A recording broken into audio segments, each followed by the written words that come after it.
Well, all too often in the news, we have nothing but bad news. A very bad news story not too long ago, reports of youth in Dunedin City trading sex for places to sleep.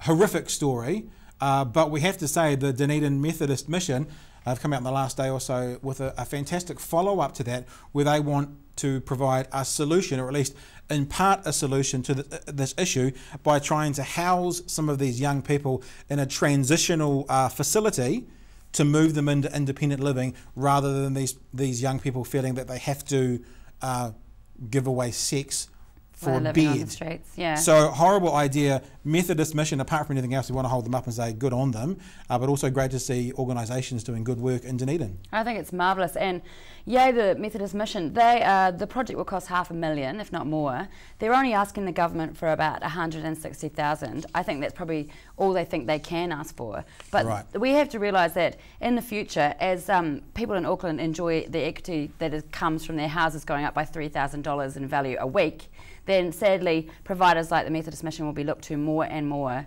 to look after the vulnerable and the people who are at the bottom end.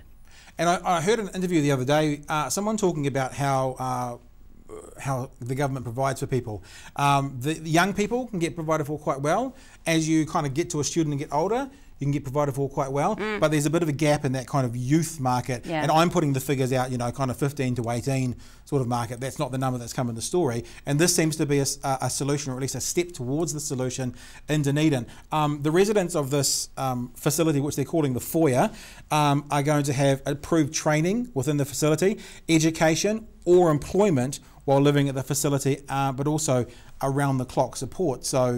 And they already know that the demand way outstrips what they can provide as far as beds go before even building it. I believe, did I read that there was already 30 people that could be in for this, and they're going to do 6 to 8 to start off with, and stretch it up to a dozen or so a year and move them through. It's really important, and it's really good work. Let me give you some information straight from the horse's mouth, so to speak. Jimmy McLaughlin, good Scottish name there, Dunedin Methodist Mission Business Development Leader, said this. He said the Ministry of Social Development are interested in trialling a model like the one we are proposing, and they may look to pilot something in the near future. So he's basically saying this is the time. Groups are in.